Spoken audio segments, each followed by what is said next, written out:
Ya, saudara, saat ini kami akan bergabung sesaat lagi Ya, bersama dengan juru bicara Posko Jurnalis Liputan COVID-19 Abdi Mari, dan kita akan berbincang langsung seperti apa kemudian posko ini dibuat, kenapa dan ya, siapa saja di dalamnya, betul. dan kemudian tujuan-tujuan apa yang kemudian diharapkan dari adanya posko ini. Dan tentu kita juga ingin bertanya langsung seperti apa protap begitu yang Iya. dilakukan oleh para jurnalis dalam meliput COVID-19 ini. Ya, Baik, langsung kita sapa saja. Su- Selamat malam Mas Abdi Mari. Mas Abdi, selamat malam. Ya, selamat malam Bisa Rudi. mendengarkan kami dengan baik? Ya, Ya, alhamdulillah. Gimana kabarnya Mas Abdi, sehat? Alhamdulillah sehat-sehat walafiat. Ya. alhamdulillah. Baik, Mas Abdi, ini kita terkait dengan posko jurnalis liputan COVID-19 ya, di mana ini memang dibuat untuk mengabarkan berita-berita jangan sampai ada hoax dan sebagainya. Tapi inti dari membuat posko ini apa, Mas? Apakah Bisa nanti tidak akan membuat orang-orang akan lebih berkumpul lagi atau seperti apa nih? berkerumun begitu ya. Iya, Ya, silakan Mas Abdi. Ya, sebetulnya semangat dari pembentukan posko ini karena memang awalnya kita melihat uh, jurnalis sebagai garda terdepan liputan corona di Sulawesi Tengah khususnya memang iya, perlu mendapat perhatian. Perhatian yang dimaksud itu bukan perihalnya harus mendapat perhatian dalam bentuk finansial dan sebagainya, tetapi perhatian dalam hal bagaimana bisa ada pemantauan terhadap mereka yang melakukan peliputan on the spot di beberapa titik-titik yang rawan terpapar corona. Misalnya, kalau teman-teman di televisi kan wajib untuk mendapatkan gambar aktual dari kasus-kasus yang terjadi di Sulawesi Tengah, misalnya gambar-gambar yang ada di sekitar rumah sakit tempat di mana para PDP dan juga positif itu berada. Nah, teman-teman jurnalis yang biasanya liputan on the spot ini tentu tidak dibekali langsung dengan peralatan yang mumpuni untuk agar tidak terpapar dengan virus COVID-19 ini. Sehingga kami membentuk posko ini sebagai bagian dari perhatian kita sesama jurnalis untuk saling mengingatkan, juga mendampingi ketika misalnya ada jurnalis yang sudah keburu terpapar terhadap COVID-19. Salah satu kasus misalnya yang terjadi barusan di Morowali Utara, di mana beberapa jurnalis itu sepekan sebelumnya itu berkontak langsung dengan almarhum Bupati Morowali Utara, di mana sebelum dia diberangkatkan ke Makassar itu sempat terjadi konversi pers di rumah sakit Kolonel, dan akhirnya teman-teman yang menghadiri konversi pers itulah yang tentu hari ini menjadi perhatian kita di posko untuk melakukan pendampingan. Misalnya, apakah mereka saat ini sudah memeriksakan kesehatan mereka ke dinas kesehatan, kemudian kondisi kesehatannya seperti apa, kebutuhannya apa, dan sebagainya. Itu salah satu dari yang dilakukan oleh posko terhadap teman-teman jurnalis. Kemudian yang berikutnya juga, posko ini didirikan agar masyarakat bisa langsung mengakses informasi-informasi yang bisa dipertanggungjawabkan. Ada beberapa hal yang menjadi perhatian kita, misalnya masyarakat terlalu keburu dimakan berita-berita hoax dari informasi-informasi yang tidak dipertanggungjawabkan, apalagi dari media-media yang mungkin belum bisa kita pertanggungjawabkan isinya, redaksinya, dan sebagainya. Nah, di rumah jurnalis ini, di posko liputan COVID-19 Sulawesi Tengah ini, kita berharap itu menjadi tanggung jawab kepada masyarakat agar masyarakat bisa langsung mengakses informasi-informasi resmi dari kami, termasuk dari teman-teman dari TVRI Sulawesi Tengah. Kemudian juga posko ini kita mungkin kan bisa berintegrasi dengan gugus tugas COVID-19 di Sulawesi Tengah atau dengan Pusdatina, yang mungkin juga informasi-informasi aktual soal berapa jumlah PDP, berapa jumlah EDP, berapa jumlah pasien negatif di Sulawesi Tengah itu bisa integrasi dengan posko, dan kemudian itu menjadi informasi kita dan juga masyarakat. Begitu, Lagi. Mas Abdi, artinya kita bisa mengharapkan informasi yang valid begitu dari rekan-rekan yang ada di posko jurnalis liputan COVID-19 ini ya. Tapi kemudian bagaimana protokol keselamatan yang dilakukan di dalam posko ini sendiri? Seperti apa?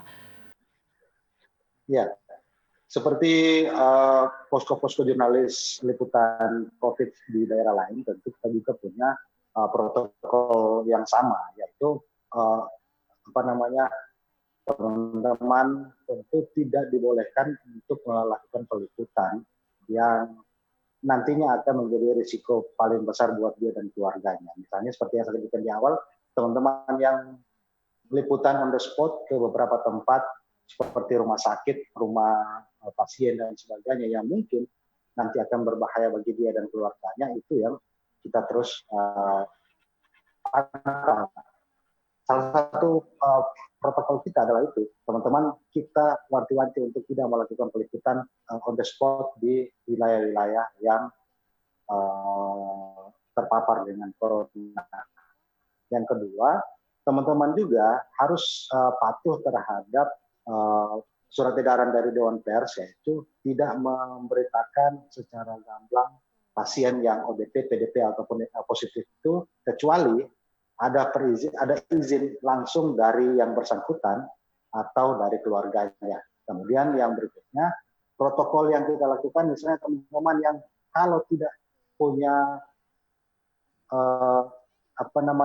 tidak bisa liputan dari rumah atau liputan dari kantor saja, dia harus turun lapangan dan harus melakukan wawancara atau harus melakukan tindakan-tindakan jurnalistik yang face to face. Tentu yang kita sarankan adalah menggunakan alat pelindung diri yang memadai, misalnya masker, menggunakan hand sanitizer, atau menggunakan baju pelindung yang mungkin nanti hanya bisa digunakan satu kali, kemudian sampai di rumah bisa ditanggalkan lagi. Yang terakhir, protokol yang kita gunakan untuk teman-teman khususnya yang meliput di wilayah COVID-19 ini, yaitu menganjurkan kepada para pihak untuk tidak melakukan jumpa pers face to face yang seperti dilakukan pada umumnya. Kalau bisa melakukan konferensi pers melalui virtual, seperti yang dilakukan oleh teman-teman lain, misalnya untuk melakukan meeting dengan melakukan aplikasi Zoom, aplikasi Skype, atau aplikasi lain yang mungkin bisa digunakan sebagai alat untuk virtual meeting atau konferensi pers. Begitu loh. Terkait dengan hal itu, konferensi pers harus dilakukan secara virtual. Seperti apa di Sulawesi Tengah? Apakah kita sudah sampai ke situ atau ternyata masih ada saja yang miss untuk social distancing ini sendiri? Penerapannya seperti apa? Ya, kami sudah mencoba di beberapa instansi, memang ini masih terlalu gagap terhadap teknologi, masih terlalu kaku misalnya. Ada beberapa instansi yang masih belum terbiasa dengan melakukan virtual meeting seperti ini. Tapi kita coba untuk melakukan pembelajaran terhadap yang bersangkutan, terhadap para pihak ini, agar ke depan mulai sekarang menggunakan virtual meeting itu menjadi lebih baik ketimbang melakukan pertemuan tatap muka. Karena kita tahu risiko ini kan bisa terjadi kapan saja, di mana saja, oleh siapa saja. Kita tidak tahu siapa yang menjadi karir, siapa yang menjadi pembawa virus di antara kita. Apakah mungkin kawan kita, sesama jurnalis, atau justru pejabat yang memberikan informasi itulah karir yang kemudian menjadi pembawa virus, yang mungkin bisa jadi terpapar untuk siapa saja termasuk jurnalis. Demikian. Abdi, tadi Mas Abdi sudah menyebutkan bahwa ada pendampingan untuk para jurnalis yang memang nantinya akan terkena, bisa jadi ya untuk begitu untuk COVID-19 atau menjadi PDP. Pendampingan apa sebenarnya yang bisa dijaminkan kepada seluruh jurnalis nih Mas Abdi apabila mereka terpapar atau misalnya menjadi PDP di COVID-19? Ya, yang pertama kita lakukan saat ini adalah pendataan. Kita sudah mendata teman-teman yang kemungkinan mereka terpapar, seperti yang terjadi di Morowali, yang terjadi di Luwuk, dan juga di Kota Palu. Di beberapa kasus, misalnya ada teman-teman yang ternyata menjadi PDP karena dia pernah riwayat perjalanan liputannya ternyata bersentuhan dengan pihak-pihak yang berasal dari luar Sulawesi Tengah.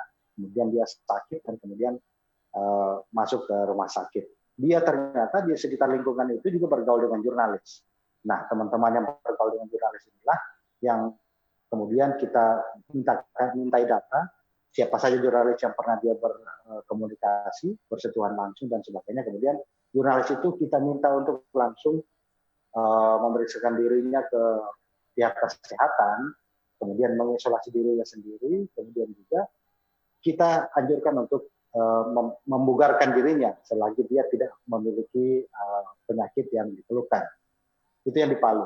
Yang di Luwu juga seperti itu. Dan kemudian yang di Morowali yang saat ini kita lakukan adalah mendata teman-teman yang kemarin itu melakukan konversi pers dengan almarhum Bupati Morowali Utara, kemudian mengecek sampai sekarang kesehatan mereka, apakah mereka memiliki keluhan-keluhan sakit, kemudian juga mendata apakah mereka ini sudah melakukan isolasi mandiri di rumahnya atau seperti apa. Kemudian kita mengupayakan kalau memang hanya gara-gara isolasi mandiri mereka ternyata keluarganya ternyata tidak bisa dihidupi, tentu kita berusaha untuk bisa mencari cara agar dapur dia tetap ngepul, kemudian juga dia tetap sehat. Demikian. Artinya pendampingan ini tentunya membutuhkan biaya begitu ya. Nah, untuk posko jurnalis liputan COVID-19 yang ada di Sulawesi Tengah sendiri, seperti apa kemudian pengadaan APD, tentu hand sanitizer, masker untuk meliput, seperti apa kemudian itu dilakukan oleh posko jurnalis ini? Ya, sejauh ini memang kita masih melakukan swadaya mandiri perihal pendanaan. Kita tidak punya donor dari mana-mana, tetapi di antara kita, karena ini tergabung antara 3 organisasi jurnalis profesi, AJI, IJTI, dan juga PFI Sulawesi Tengah, tentu ini menjadi semangat bersama, sehingga antara kita tentu belum memikirkan akan mendapatkan anggaran dari mana, tetapi sekarang kita sudah mulai melakukan lobby-lobby ke beberapa donor di luar sana agar nanti posko ini bisa menjadi bagian dari lembaga donor yang berasal dari luar Sulawesi Tengah untuk bisa sama-sama menjadi bagian bagaimana agar COVID-19 di Indonesia terutama ini bisa dihilangkan, termasuk dengan jalan membuka posko jurnalis ini yang dimaksud. Nanti hal-hal yang berbau tentang pendanaan tentu itu menjadi bagian yang paling penting, tetapi ini juga kita mulai dari sesuatu yang luar biasa dulu, yaitu mulai dari semangat kemudian kita belakangan baru memikirkan akan mendapatkan pendanaan dari mana. Demikian. Begitu ya. Ya, dan selanjutnya Mas Abdi terkait dengan pemberitaan yang diharapkan di mana kemudian posko jurnalis ini dibuat agar warga yang saat ini mendapatkan informasi terkait dengan COVID-19 ini kemudian tidak mendapatkan berita hoax. Bagaimana kemudian pedoman pemberitaan yang akan diterapkan oleh posko jurnalis liputan COVID-19 ini agar beritanya tetap sejuk begitu untuk warga? Apakah itu bisa dijamin dari posko jurnalis ini? Ya, kita memang selalu mendorong teman-teman untuk memberitakan hal-hal yang berbau hope, berbau semangat, harapan gitu, harapan. Karena kita tahu bahwa di tengah merebaknya virus COVID-19 ini, masyarakat menjadi sangat resah, menjadi sangat khawatir, menjadi sangat tidak stabil kehidupannya, pemikirannya, dan membuat imun mereka menjadi menurun. Nah, kita salah satu yang kita sowan ke redaksi-redaksi adalah bagaimana agar pemberitaan yang dirilis oleh teman-teman media itu salah satunya adalah pemberitaan yang berbau hope atau berbau harapan, membangkitkan semangat masyarakat itu bagian dari tujuan jihad kita. Ya, baik. Mas Abdi, untuk yang terakhir nih Mas Abdi mau tanya, dibukanya posko jurnalis liputan COVID-19 ini, apakah ada kendala-kendala dan juga memang kendala-kendala apa saja yang sudah didapatkan oleh jurnalis Sejauh untuk ini. liputan COVID-19 sejauh ini, dan juga tentang apakah hak-hak dari para jurnalis ini tetap mereka dapatkan begitu? Dari medianya masing-masing Betul. begitu mungkin ya. Seperti apa kondisinya Mas Abdi, silakan. Ya, kalau kendala, tentu yang menjadi kendala sekarang ini memang kita mengintegrasikan antara posko dengan para pihak. Misalnya, bagaimana agar posko ini juga mendapat suplai data yang aktual dan valid dari Pusdatina, dari COVID-19, dari gugus tugas COVID-19, atau dari pihak rumah sakit dan sebagainya. Kendala kita masih sekitar itu. Nah, kalau bicara soal apakah teman-teman jurnalis ini masih mendapatkan hak dari medianya, tentu itu bukan bagian dari posko jurnalis, tetapi bagian dari serikat pekerja yang ada di medianya. Tetapi teman-teman dari AJI, IPTI, dan juga PTI, organisasi profesi ini konsen dengan hal-hal yang seperti itu. Posko memang tidak berbicara langsung soal mendapatkan hak dari para jurnalis, tetapi karena di dalam AJI, IPTI, dan juga PTI, tentu 3 organisasi besar ini yang selama ini jadi konsen terhadap bagaimana hak yang harus diperoleh dari para jurnalis ini, dari medianya. Demikian. Baik Mas Abdi Mari, juru bicara Posko Jurnalis Liputan COVID-19, terima kasih banyak atas informasi yang diberikan kepada kami. Tentunya kami berharap semoga semua jurnalis yang berada di Posko Jurnalis Liputan COVID-19 ini terus diberi kesehatan, dan juga kami dapat mendapatkan informasi-informasi yang penuh dengan harapan tentunya terkait dengan COVID-19 ini. Terima kasih Mas Abdi. Ya, baik pemirsa, informasi lainnya masih akan kami sampaikan namun setelah jeda pariwara berikut ini. Tetaplah bersama kami dalam Solo Setengah hari ini.